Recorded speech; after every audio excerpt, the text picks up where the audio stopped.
Welcome, welcome, welcome. It is the Chico Bormann Show here on the Big Play Sports Network, and very excited to be here. Very excited because it's just an exciting time of the year, and extra exciting when the Cleveland Guardians are coming off a 9-game win streak. They're 37-18, 3.5 games up on the Kansas City Royals, who they're going to see in town in just a bit. But, man, we've got plenty to talk about with Bret Boone, who joins us this week, the former All Star second baseman, host of the Bret Boone podcast. So, yeah, you bet. We're going to be talking a lot of Guards, a lot of Royals, big news out of Atlanta with Ronald Acuna going down. So, yeah, all that coming with Boonie. Also, I've got some thoughts on the Cavs' search for the head coach. It sounds like Kenny Atkinson.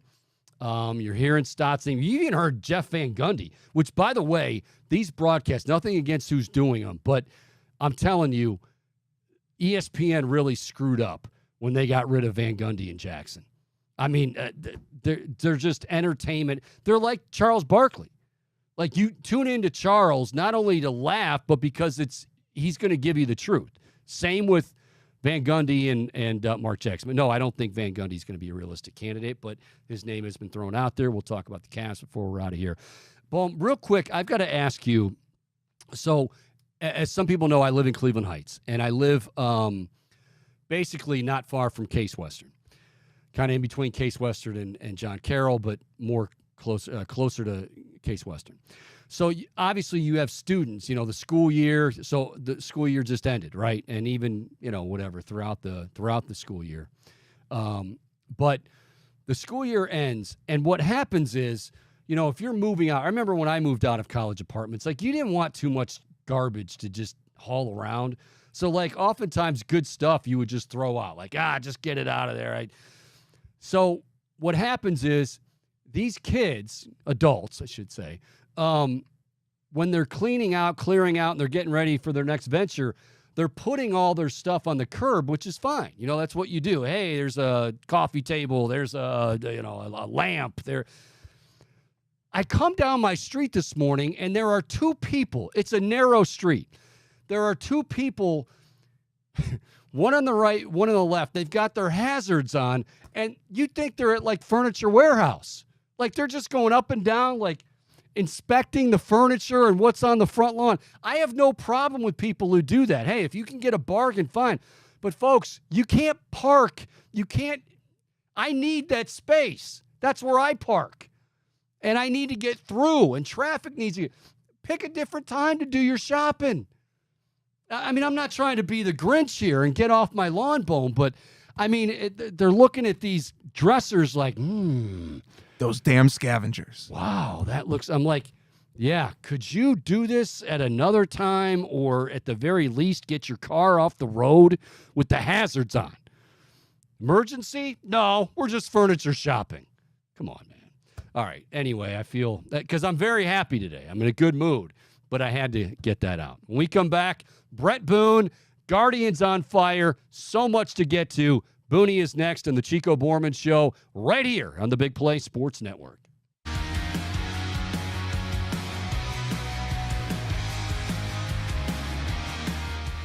All righty, welcome back here on the Chico Bormann Show right here on the Big Play Sports Network. It's been a couple of weeks. We've missed him dearly, and we've got a lot to talk about, a lot of good stuff to talk about here off the shores of Lake Erie. And to do that, we welcome our good buddy Bret Boone, former All Star second baseman, now host of the wildly popular Bret Boone podcast. You can follow him on Twitter at TheBoone29. Boonie, how are you today? I'm doing good, Chico. It's been a few weeks. Big Bone back in the house, and I am a little disappointed because I'm not on camera. Yeah, I mean, some would say, I'm guessing you are a guy that if you know this is coming, the hair, hair, makeup, yeah, absolutely. Any one of those filters you can get to make you look a little cooler. So I was saying, now real quick, it was interesting because I was saying before we actually came on the air, I was like, well, Boonie, it's okay. We've got a shot of you from your Seattle days, and it looks like the frosted tips days. Have you had any requests, or are you thinking about bringing back the frosted tips just for the hell of it? No, because now I'm getting the gray streaks in my hair. So it's almost like if you hit the ground running and you have just that perfect light, it looks to me, to the naked eye, that I have highlights in my hair now, even though I do not. So it's just glorious getting older here, Chico. I have the blonde intermixed with the dark, so I just have natural highlights now. Yeah. Going back to my Seattle days, the city expected it. Every 3 weeks, I got my hair done. I remember one time we had a meeting in Pinellas. I'm late to the meeting, and I come and I got the barber chair when you put the smock over you. Sure. Well, I'm mid bleach, and I'm late for a meeting. And Lou goes, "Son, what the hell is going on?" I said, "Skip," and I pointed to my hair. I said, "The city expects it," and that's the way we rolled with the frosted tips. No, I do not see them coming back. Still to this day, my kids make fun of me for it. But it was fun while it lasted. Like, I don't think Uncle Aaron, for those that don't know. He did it, by the way, too. Oh, did he really? I didn't know that. Okay. And frosted tips aren't for the dark haired guys, and I'm talking the Italian or the real like dark hair. My dad had that hair kind of almost black. Yeah. Tips don't work with that. You look like unless you're like in the band The Cure, or you're one of the Boom loves that. You're an artist. Yes. The dark hair, the too dark hair, the frosted tips don't work. You got to have that kind of light brown hair. Then the tips work. I'll let you know. Okay. Well, I will say this. This is actually a good transition because I think what you're describing and kind of what you, obviously in 2001, you guys won, 116 games, whatever. But you had a good vibe in the clubhouse. People would say, how could you not? You won that many games. But so the Guardians, heading into this season, there were a lot of question marks. You had a new manager. Then, of course, Shane Bieber goes down early. And, some are looking at that record. They're going, wait, the Guardians are 37-18. Awesome. They are percentage points the best team in the AL, right ahead of Arnie's New York Yankees. And much of it, like if you listen to Stephen Vogt, I mean, he said this a ton. It's a vibe we have in the locker room. And, how much of that, like Austin Hedges, for instance, when he came over and they paid him, I think it was $4 million. There was a lot of people going, $4 million for Hedges. He's not a great hitter. But Vogt swears by the fact that he is the heart and soul of the team. So how much of that is, realistic, is not overplayed or overblown? No, I think there's definitely some credibility to that. I was always from the thought process of you get the greatest players. Sure.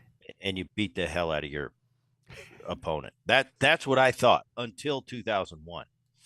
I played on some great teams in Cincinnati. I played on a great 99 Atlanta Brave team. And we did that. And that's what Bobby Cox said. He said, what we do here in Atlanta is I put the lineup every day and you guys go out and you pummel your opponent. And I think we won 105 games.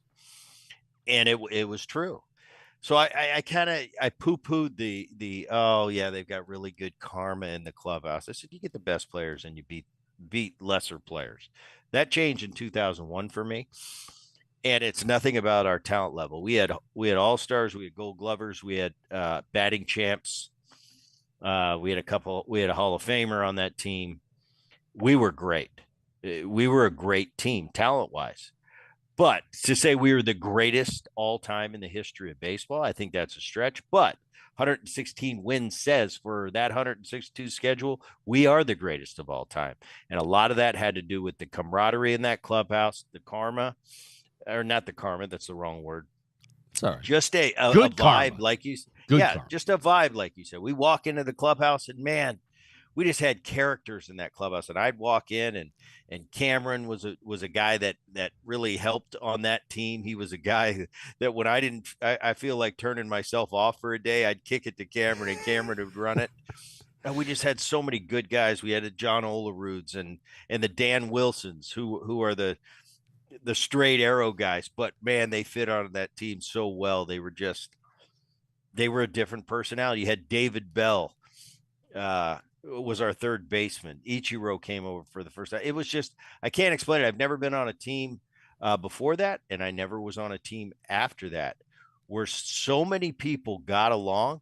And when that national anthem ended, you better watch out, because we're going to kick your ass tonight. Yeah. And that's kind of, if you look at this Cleveland team, man, there's no way.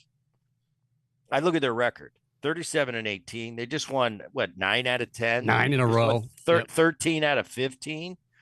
It's like, there's no way I look up and down this roster. Now, that bullpen is really good. Yes. And Class A is back to being Class A, one of the greatest closers in the game. Kate Smith is filthy. Smith Gaddis has made a great transition. He's been going back and forth from starter to reliever. He's in the pen. It's just a really good team. Ramirez doing what Ramirez does. He's such a good player, and just kind of, he doesn't go unnoticed to the baseball people in the world, but I think on a national level, sure, you don't hear about him like you hear about Ohtani and Freddie Freeman and Acuna and Olsen in Atlanta, but he just slowly just plays at an all-star level year after year, and he's an RBI machine. You would in a day and age where the RBI isn't as sexy as it used to be. You would appreciate this. So, and I don't know if you saw the quote. I saw the Bonds quote. It's so hosy. Like, I mean, somebody he's just he's kidding. Right. That's what I'm saying. Taking it like, can he really, the Twitter mob and I try. I stay above the fray when it comes to that, but I just wanted to get on my phone and go, you ever think he was just kidding, and that's what makes it so much greater? Right. That he just said that, because there's nobody that would say that in the modern game with a straight face. That's like just coming out flat out and saying, "Well, I'm better than Jordan." No matter who you are. That doesn't play well in the public arena if you're being serious. Obviously, I've seen Ramirez. I've seen him on this, in the dugout before, making references. I could tell he has that sense of humor, which makes me like him even more. He's such a good player, year in and year out. Your guy that's kind of been the leader of that whole thing at the top of that lineup is Quan. He's coming back for you soon. I know he's coming off that rehab assignment. Naylor's hitting homers. Hit 2 last night. Yep. They're just getting the job done. Bybee and Allen and McKenzie. And Chico, I've talked to you about this before. What blows me away about this is that they're doing it. Bieber went down. If you had Bieber, if you had Williams, I'd kind of say, American League Central, yeah, without a doubt, Cleveland's as good as anybody. But Bieber goes down off to a great start in the beginning of the season, and Williams is out for, if not the whole year, majority of the year. I just thought they just don't have enough. And all of a sudden be sitting here with the best record in baseball in a division that 7 weeks ago, on my preseason show, I said, well, the American League Central it's up for the taking because it's such a weak division. Well, the Royals come out of nowhere. They made some acquisitions this offseason. They're 34-22. They're 3.5 out. Yep. But I'm sitting there looking, going, the Royals are good. Minnesota had a recent run, but they haven't been playing up to expectations. They're really good. I know they can pitch. They're going to get Royce Lewis back too soon, by the way. We saw them in the postseason a year ago. That's a really good team. They're 30-24. Yep. And Detroit, I didn't think Detroit was even going to be playing 500 ball. You look at the San Diego Padres, that type of roster. That's a star-studded roster. They're hanging there with the Detroit Tigers right now, about the same record, give or take a few games. So I'm impressed with this division. It's been much stronger than I thought it was going to be. But Cleveland, this team never, man, they impress me. Actually, kind of year after year now. They just kind of always, to me, I don't know if I can't call it overachieving anymore because they continue to do it. This Royals team is going to be interesting. Can they hang in there for the long haul? Lugo and Waka came over from San Diego doing a great job, veteran presence. Lugo is like a Cy Young candidate right now. Well, he's got the lowest ERA in the game right now. Waka, it's in that veteran leadership, and you got Reagans and Singer and Marsh They're bullpen scuffles. I look at the Royals bullpen. That's a weak point in a day and age where you gotta have a power bullpen to go deep into that postseason. But the Royals are hitting. Yeah. They're hitting. They don't strike out. They play that old school baseball where they did in 14 and 15 when they went to back-to-back World Series. They defense the hell out of it. They're the number one defense in all of baseball. Quatrero, who's their skipper, came from that Tampa Bay organization where they just breed culture. It seems like in the NFL, in Cleveland. Quatrero was in Cleveland. Yeah. Yep. You know how in football, and I know nothing about football. You know that, Chico, but I hear you on your show talking football all the time. They talk about coaching trees, and that's kind of a famous topic in the NFL world. Well, I think there should start be a coaching tree coming out of Tampa Bay because Tampa Bay is down right now, and that's a completely different division and a different topic.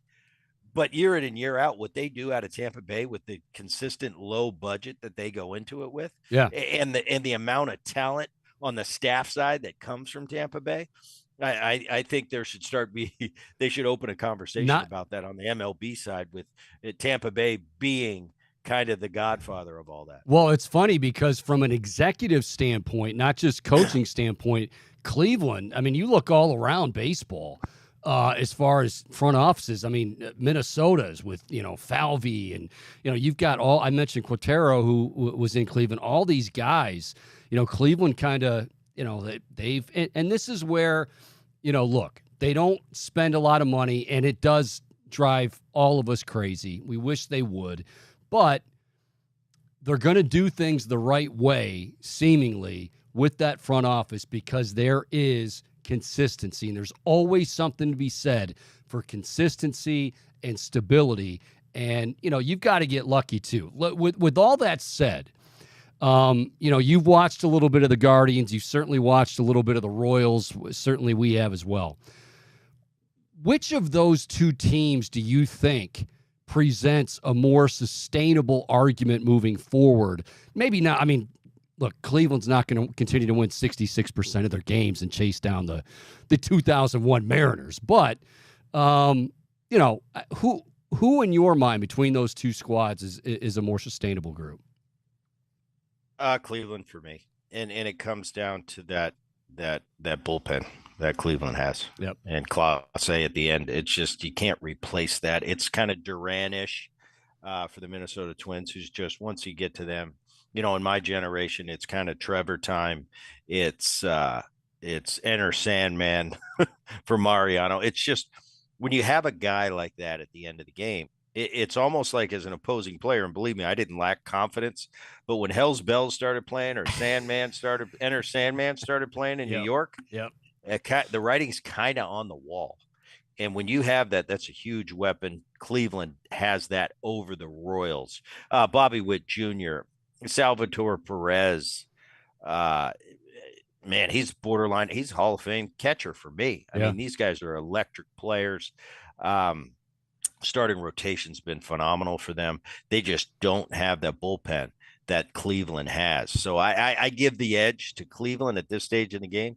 I've been wrong before, Chico, but I think it's going to be a fun run. And for the most part, it's putting the Royals back on the map. I had Rex Hudler on the program on my podcast recently, and I taught you, Rex, he's, man, the wonder dog. He's about as excited as could be, but he says, Boonie, he says, Kansas City's buzzing again. He said, obviously with the Chiefs and all their success, it's buzzing, but this year, people are real excited that this team's got a chance. They got a chance to go worst to first. A year ago, I think Kansas City was 56 and 106, and all of a sudden, they're sitting there now in second place to a Cleveland team, which is not bad when you figure Cleveland's got the best record in baseball. So I think it's great for the game of baseball. The parity, I think, is back, and you see this division. Nobody expected this division to be one of the stronger divisions in baseball, and it is. And I think Minnesota's got its best playing days ahead of them. You mentioned with the Lewis kid comes back, who for the people that haven't watched this Lewis kid play, he's unbelievable. Ooh, yeah. And because of the injury, you haven't got to see him on the big stage, but he's the next real deal. The only negative about that Central Division is the White Sox, and that's just kind of, they're a throwaway this year. Detroit playing really good, man. In the long haul, I don't think Detroit's got enough. They can pitch, which has kind of been the theme. A lot of these teams are really pitching. Boy, Scooble is, yeah, he's dominant. Yeah, Derek Scooble, they're really good. Flaherty and Olson, the veteran Maeda over there in Detroit. I just don't think for this division and how strong they're showing that they are, Cleveland and the Royals. I don't think Detroit's really a factor. They'd have to hopscotch 3 teams, and I think at this point, I don't think they're good enough to do it. But it's going to be a fun race. This Cleveland, like I said, I'm 13 out of 15, just out of okay, yeah, we'll just win a little 13 out of 15 real quick for you. So this Cleveland team is really good. It's exciting. I think you get a chance. I don't know if you're playing home against Washington or on the road. No, that's home, and then after that is KC. KC, and that's you go to KC. No, they're here. They're here for 3. Oh, they're here. Okay, 6-game homestand. you're gonna get to see. I think that's the first time Cleveland's playing Kansas City this season. Correct. Yep, will be coming up, so that'll be an interesting matchup. See how that goes. You're getting Quan back. Things are getting better for you. Lively's been a great spot in that starting rotation. I just think you got something really good. Vote. I know Vote off the field. I coached in the minor leagues with the A's, so I occasionally I'd be around the big league guys. I got to know Steven a little bit. Salt of the earth type guy, good guy, man's man. Guys love him. In his first season over there, just doing a great job and obviously setting the tone pretty well. So a pretty fun team to watch and an exciting team. You're sitting there, you're living it. Cleveland's got to be buzzing and excited about this year's Guardians. Yeah, they are excited. And you mentioned Stephen Vogt. On the other side of the equation, you look at a more veteran manager, brother Uncle Arnie.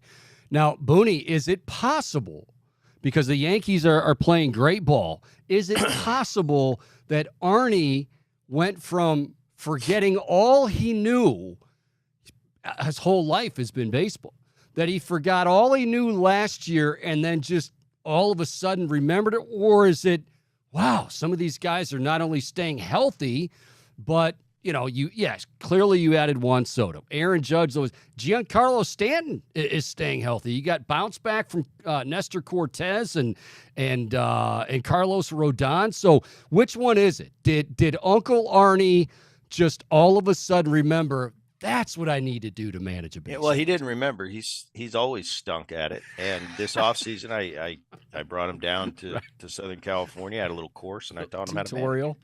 And that's basically why he's good now. And a year ago, Twitter will tell you Aaron was a bum. He stinks. He should be fired. It's because he just learned how to manage this offseason. So that's what I tongue in cheek has nothing to do with talent level or guys staying on the field, being healthy. It's all about putting the lefty in and putting the righty in. That's what wins games. Right. All right. All that obviously is parity.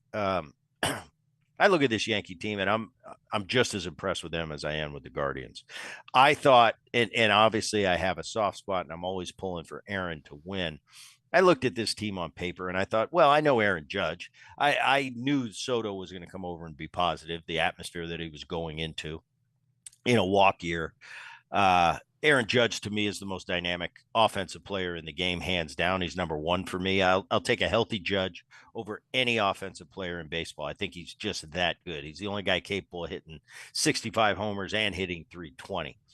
The key for me in that lineup, though, Verdugo, I think, is a great acquisition and a great player to plug into left field. Volpe is a year more. He's got a year more of maturity. Rizzo is just the constant professional, and I think is a huge part of that locker room. The most important person for me in that Yankees lineup is Giancarlo Stanton, and not because he's the best player. Soto and Judge are clearly the stars on that team. But the mere presence of a Giancarlo Stanton in that lineup, and I think he's got 13 or 14 home runs. So he's on pace to hit 30, 40 home runs. If he just does that, I don't care if he hits 240, whatever he hits, strikes out a ton, has rough weeks. The fact that he's a presence in that lineup that they've got to worry about is going to make Judge and Soto that much better. And these are Judge and Soto back-to-back are as good as anybody. You can take the Ohtani, Freeman, the Betts, Freeman, whatever you want to do. Judge and Soto stack up with the best of the best. So I think this is a well-balanced lineup. The key is they're staying healthy. And this starting rotation if you'd have told me they're sitting here right now 8 weeks ago with Garrett Cole, the Cy Young Award winner, is going to be on the sidelines till almost the All Star game, I tell you, you're crazy. There's no way that Nestor, Schmidt, Rodon, and Stroman are going to carry the mail like they have. They got the best pitching staff in baseball, the best bullpen in How about this baseball. Lucas Gill? What's Arnie saying about? Heel? He's Yeah. unbelievable. He's the best of the lot, right? He's pitched as better than any of them to date, and you don't even have Cole back. The Yankees, they've been so good. Marcus Stroman's been so good. I thought he was going to be good. I knew they were going to plug him into the 3-hole, and I thought this guy's got a chip on his shoulder. He competes his butt off. He always looking over his shoulder to prove himself that he's as good as because he runs his mouth a lot. And you got to back that up. I'll tell you, he's got a chip on his shoulder. He has pitched phenomenal for that team. They've got a problem. When Cole comes back, who goes to the bullpen? Schmidt, 2 years ago, I thought, oh, he's okay. He's more of a bullpen guy. He's matured unbelievably, became very formidable. And I look up and down this rotation and I just go, who's going to go to the bullpen when Cole comes back? Because obviously Cole's the guy. Yeah. That Yankee team's been more than impressive. Baltimore, they hit a little bit of a skid. They're a great team. Boston's pitched their butt off. They're really good. Is this year Tampa Bay doesn't make the postseason? I never say never. Toronto, to me, has been a disappointment. They've been a disappointment for the last few years. Yep. The high expectations you've had over in that there. division. Yep. So I think Yankees and Baltimore, I think it's going to be an interesting run. I just think Boston for the long haul doesn't have what Baltimore and the Yankees have. But so far, this Yankee team, I just watched them in San Diego for 2. It's like a rock concert going down there, watching them play the Padres. They beat them 2 out of 3. And they almost hit 4 home runs in a row off Darvish coming off 25 scoreless innings. So a lot of fun. You guys got a lot to be happy about there in Cleveland. Boonie, last thing for you, because I know you. Full disclosure, you've got to hook up with our old pal here in Cleveland. We loved him. He was, he could be a bit ornery sometimes, but damn it, he could hit. Albert Bell is joining you on the show, the Bret Boone podcast. So I don't want to get in the way of that, but I do want to ask you the big news this week coming out of Georgia and the Atlanta Braves. And, okay, you lost Spencer Strider. We keep the theme to this year.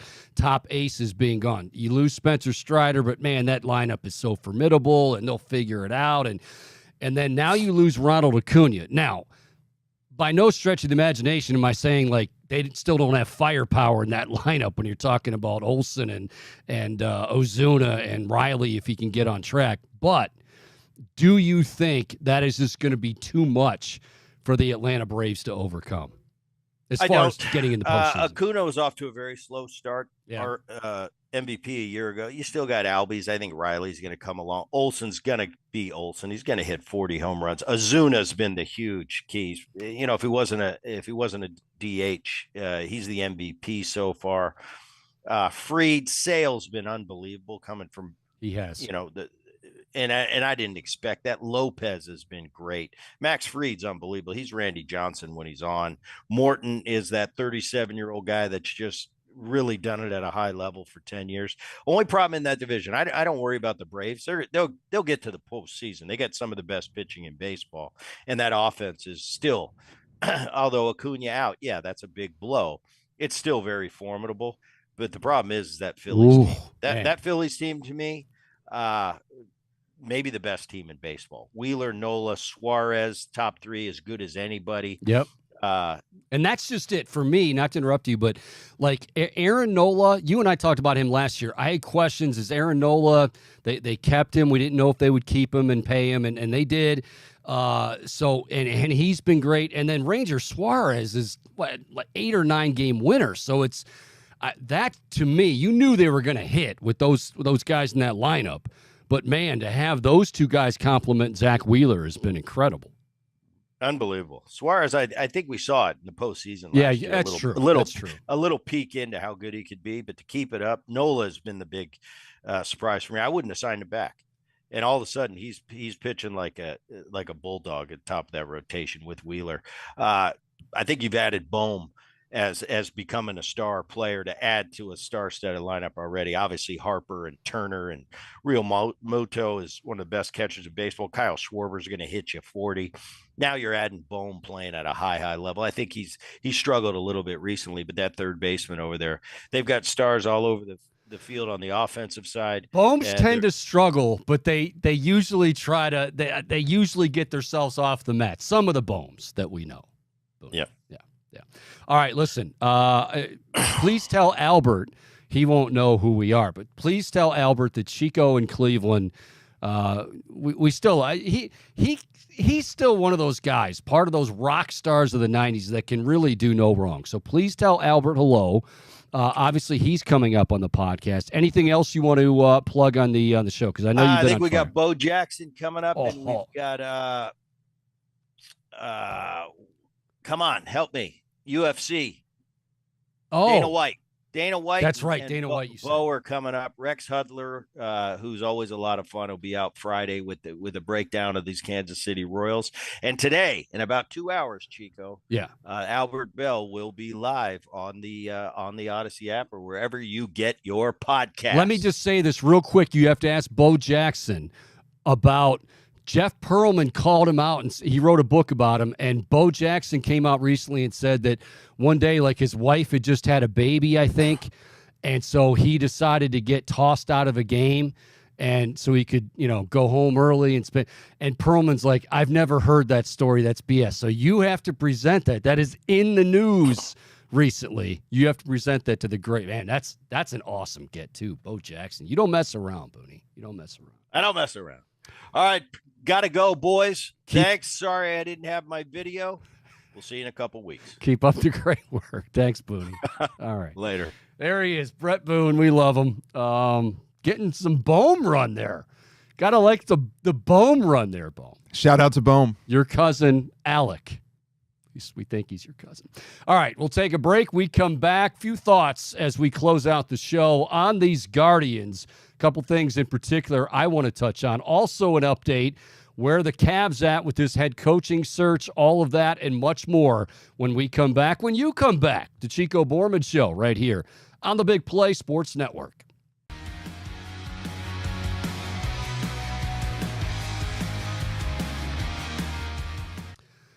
Welcome back, Chico Bormann Show here on the Big Play Sports Network. I was looking at that transition, and it's a good transition video. But we need, especially with this start the Guardians are off to, we need to get fanboy Nick. I know he's busy, hosting Big Hats and all that stuff, but we need to get somebody on board with replacing Tito. As much as we love Tito, but Stephen Vogt's off to a pretty good start. We need to get Stephen Vogt in that shot. If, fanboy Nick could find the time. I know he's extremely busy. All right. Welcome back, everybody. Obviously, good stuff from Boonie. It's always great from Boonie. He loves his Cleveland Guardians. He does. He won't want to go overboard with it too much on the air, but he's text messages. Wow, when they're going through this win streak. Two things stand out to me, Bowman. I want to get your thoughts on this as well. He mentioned the bullpen, obviously, and obviously the offense, too, has been incredible, and Tyler Freeman, hats off to him, because he has stepped into that leadoff role. He's not Stephen Kwan, but to just be thrown in there, he's been great. Like, during that win streak, he was batting close to, 300, and he's been outstanding. But I want to go back to the bullpen, because every year, I always find this interesting, and it always plays out, and it's easy to say, well, what is that general manager? Chris Antonetti will say every year. He's going to say it next year. You watch. Well, I never really know about the bullpen because bullpens are just fickle. By nature, they're fickle. Last year, Bohm, what was the what was the theme or the talking point, the conversation when it came to Emmanuel Clase last year? Well, last year he was struggling a lot. Maybe something with the pitch clock or Yeah, and something, his release, but he's trying to work on mechanics while still, which is tough to do. And he still had a very good year, but this year he's been incredible. We'll get to that in a second. But, that was, and then you had, I wonder if they should trade him. Well, first of all, you signed him to a contract that is extremely team friendly. He ain't going anywhere. Just have faith. I mean, I know it's the microwave, 1 minute, start, let's go, and he should be good to go for. These things happen, but man, Clase coming back and being who he was. The other theme in the bullpen was, man, who else can Tito at the time, Terry Francona, who else can he go to? Karinchak's a hot mess. Trevor Stephan is not the same guy, ends up being injured for the year now this year. I mean, they struggled with who was going to, step up and be those guys. Now, all of a sudden, you look at this, Emmanuel Clase is the best closer in baseball. And then, so I said I was at that Mets game, the conclusion of the Mets series at home, their last home game.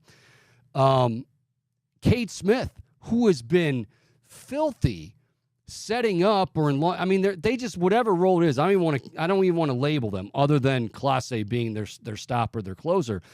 Because whatever role they need, these guys answer the bell. Cade Smith, though, holy cow. I mean, I was watching, at the ballpark. They don't show many replays, which I wish they would, but I get it because these days, like, if you show a bad call, the umpire, by the way, Angel Hernandez, happy trails, something like that. But they were showing replays of Cade Smith, and I mean, folks, you know this already if you've been watching him at all. He is nasty. Hunter Gaddis, as Boonie pointed out, like it has been night and day from a year ago. Any coincidence they're off to the good start? Not with that. And then what was the theme of the offense? These guys can't hit for power. They're not getting, with runners and scoring. What happened to the 2022 version where they were getting on base and moving them over? And well, now they're doing all of that, not just getting them on, getting them over. They're hitting bombs as well. Naylor had 2 more last night. Ramirez is, I still think, leading the AL and runs batted in. It's night and day, and you think, wow, can it be something that simple? I don't want to call it simple, but can you just point to those two things and go, is that the difference between a team that, really struggled to even sniff 500 to a team now? Okay, I don't think they're going to continue at this pace, but yes, that really is a huge difference. Chico, first off, I also want to shout out Kyle Manzardo, who has really started to come on strong of late. 3 hits against the Rockies in his most recent performance, including a couple doubles. Yeah, you can see him gaining confidence. I do have a question, though. What the hell happened to David Fry? Between last year, when he was a guy that, like, you see him in the lineup and it's like, oh. No, wait. I'm glad you brought that up. You know who we're going to call out for that? Recurring theme here. Fanboy Nick. Because remember, Fanboy Nick thought Bo Naylor should catch every single day. Night games, into, the next day games, which was, but, he didn't really, he'd admitted that baseball for him is just a bridge to the football season, and it showed. So I think it's so ironic, and I get it. I mean, Bo Naylor's your everyday guy, but it's a tough position to just come in. There was a method to the madness. The other thing is David Fry, not that we saw this coming, but David Fry is and was last year a guy that, you could count on. He wasn't gonna be a liability at all in the lineup. Now he's crushing it. I think it's hilarious because you're right. Boom, you nailed it. Last year, every time you saw David Fry, why is Fry in the lineup? Why isn't Naylor in the lineup? Well, Naylor's caught the last 3 days, and, he's going to get a break, and he probably needs the mental break. It's not just, this isn't Little League, and you're throwing your catcher behind. It's different. It's different. But I'm glad you brought that up. David Fry also. I mean, all these guys. He's hitting over 350, by the way, Chico, which is just... Is he that high now? Yeah, last I checked, I was looking yesterday. I mean, I know he's got, his RBIs, I want to say where's he at? He's like in the high 20s, 30s? Stand by. That's all right. We'll get David Fry's numbers up in here. I'll tell you. Thank you. Let me just look from last night. Okay, David Fry. Last night, David Fry hit his 7th home run, and yes, he has 23 runs batted in and is currently batting .357. You're right. How about this? His slash line, David Fry. Why is he in the lineup? .357, .492, .622. That's pretty good. Now, again, do we expect him to? No, but this sort of thing is contagious. I love it. I absolutely love it. You mentioned Manzardo. I'm glad you did, because he struggled when he first came up, and then there was I think it was right before the Mets series. He had a big double, and they asked to, vote about it after the game, and he's like, look, I know this is going to sound like a stretch, but I've been there. I played the game. Sometimes when you're able to get an extra base hit and you're able to, and he went the other way, like it was a good swing. It wasn't a fluke, like he hit a screamer. And now all of a sudden, like that's what he's hit. He's become a doubles machine. So I'm glad you brought up Manzardo, and, like I said, Tyler Freeman answering the bell. Everybody just answers the bell. And you're going to have Quan return. Knock on wood, Gavin Williams is going to be okay. It's just, it's good stuff. I mean, it really is good stuff, and good for them. 37-18. They've got the Rockies tonight to wrap up that series. Then they're off tomorrow, and then they're back home. 6-game homestand, 3 with the Nationals, but the big one, 3 with Kansas City. Yeah, because we all thought the Guardians and KC was going to be must-see in the month of June, early June. But it absolutely is. So that's going to be a lot of fun. What else we got? Oh, in closing, Cavaliers continuing with the search for their head basketball coach. J.B. Bickerstaff was let go. Okay. I mean, I think you can make an argument for it. I have no problem with it. Now you got to, take it to the next level. Is that guy Kenny Atkinson? It seems like. I don't know. Boom, I'd be interested in your opinion if I don't talk all over you again. Kenny Atkinson, the assistant for the Golden State Warriors, it feels like he is their lead guy. If they have a lead guy, I think everybody in these cases, there's always a lead. I think it would be Atkinson. I think closely followed by Terry Stotts. I think they love Terry Stotts from the offensive end, like what he was. But, you go back to Milwaukee and that whole weird thing with leaving. And then Stotts, like, even when he was out before Milwaukee and he took that assistant, like, he was out of basketball for 2 years, like not even as an assistant. Now he's getting older, so maybe he said not a head coach.